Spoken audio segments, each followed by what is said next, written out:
नमस्कार दोस्तों, धीरज online study में आप लोगों का स्वागत है। दोस्तों, आज के वीडियो में हम लोग जनरल साइंस के मोस्ट इम्पॉर्टेंट क्वेश्चन पर डिस्कस करेंगे जो आपके आगामी परीक्षा के लिए इम्पॉर्टेंट है। तो आइए वीडियो प्रारंभ करते हैं। और आज का पहला प्रश्न है कि थैलेसीमिया एक आनुवंशिक रोग है जिससे प्रभावित होता है। देखिए, इसका सही जवाब हो जाएगा ऑप्शन ए, रक्त। थैलेसीमिया रोग से रक्त प्रभावित होता है। ठीक है। अगला क्वेश्चन है, पीडियाट्रिक्स निम्नलिखित में से किसके अध्ययन से संबंधित है। देखिए, इसका सही जवाब हो जाएगा ऑप्शन सी, शिशु रोग से संबंधित है। पीडियाट्रिक्स शिशु रोग से संबंधित है। अगला क्वेश्चन है, सुनहरी क्रांति का संबंध किससे है। तिलहन उत्पादन, बागवानी उत्पादन, उर्वरक उत्पादन और कपास उत्पादन। इनमें से देखिए सही जवाब हो जाएगा ऑप्शन बी, बागवानी उत्पादन से।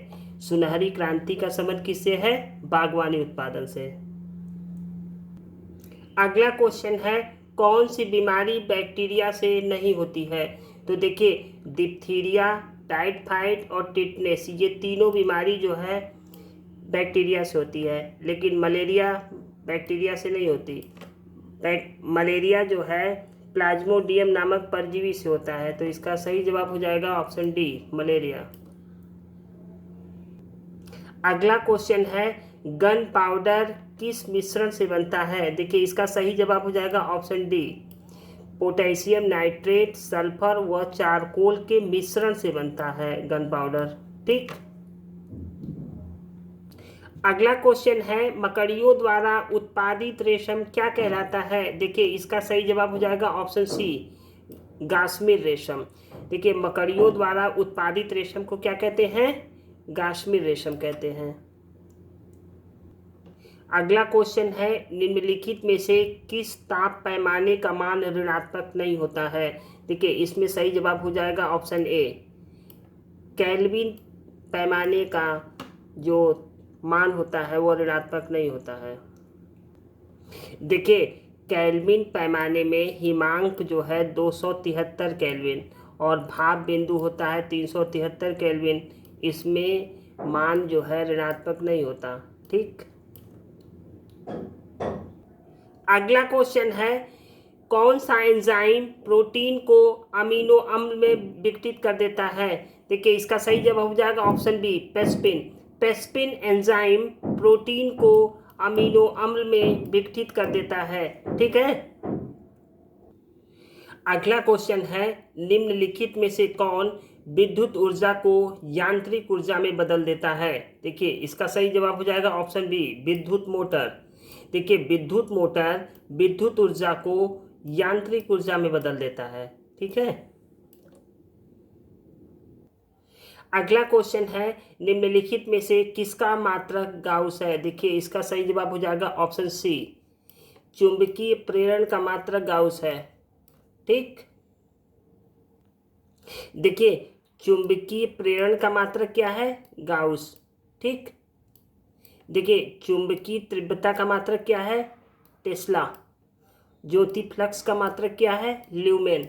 और ज्योति तीव्रता का मात्रक क्या है, कैंडेला। अगला क्वेश्चन है, निम्नलिखित में से कौन सा जानवर ठोस मूत्र उत्सर्जित करता है। और इसका सही जवाब हो जाएगा ऑप्शन डी, कंगारू चूहा। देखिए, कंगारू चूहा वह जानवर है जो ठोस मूत्र उत्सर्जित करता है। ठीक। अगला क्वेश्चन है, किसे आत्महत्या की थैली कहते हैं। देखिए, इनमें से सही जवाब हो जाएगा ऑप्शन डी। देखिए, लाइसोसोम। लाइसोसोम को आत्महत्या की थैली कहते हैं।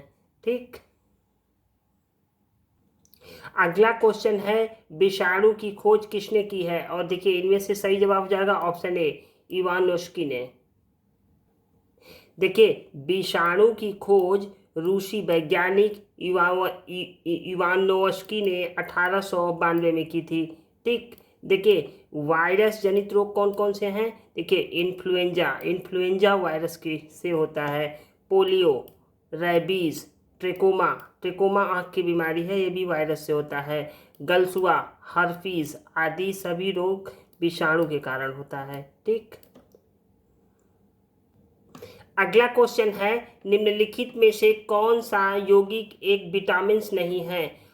देखिए, नियासिन, राइबोफ्लोविन और पायरिडॉक्सिन, ये तीनों एक विटामिन हैं, ठीक है। लेकिन ऑप्शन बी जो थायरॉक्सिन है यह एक हार्मोन्स है, ठीक।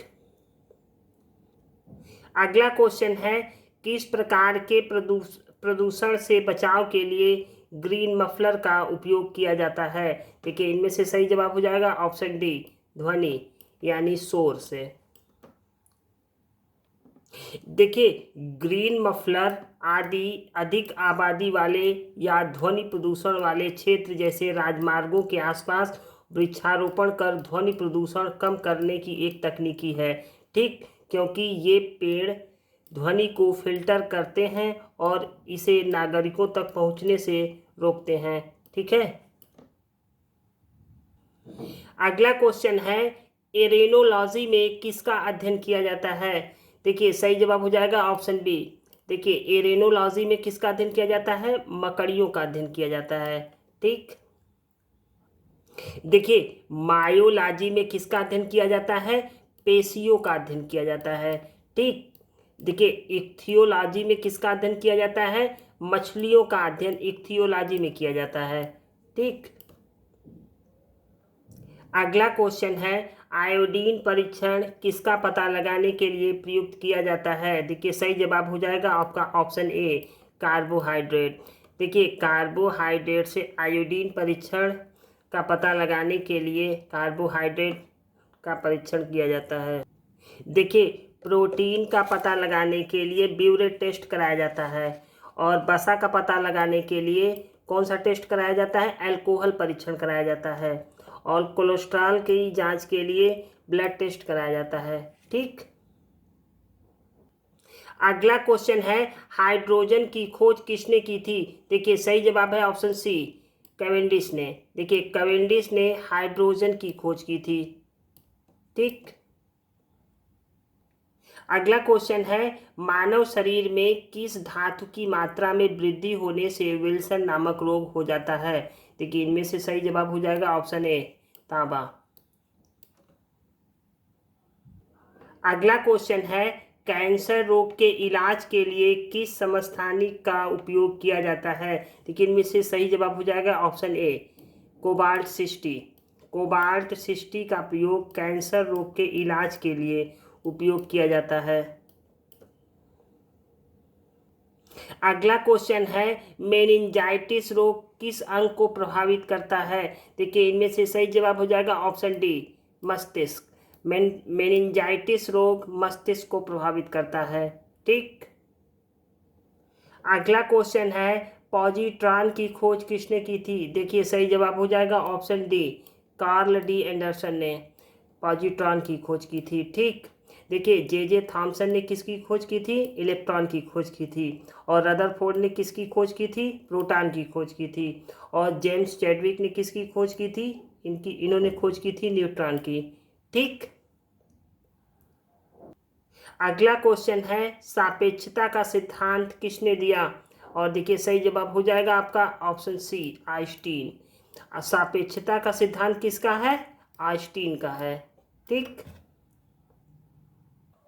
अगला क्वेश्चन है, ऐसे दो तत्व जिसमें इलेक्ट्रॉन की संख्या भिन्न भिन्न हो लेकिन द्रव्यमान की संख्या समान हो, उसे क्या कहते हैं? उसे कहते हैं समभारिक। ऑप्शन डी सही जवाब है। अगला क्वेश्चन है, सोरोलॉजी में किसका अध्ययन किया जाता है? देखिए, सही जवाब है ऑप्शन बी, छिपकली। देखिए, सोरोलॉजी में किसका अध्ययन किया जाता है?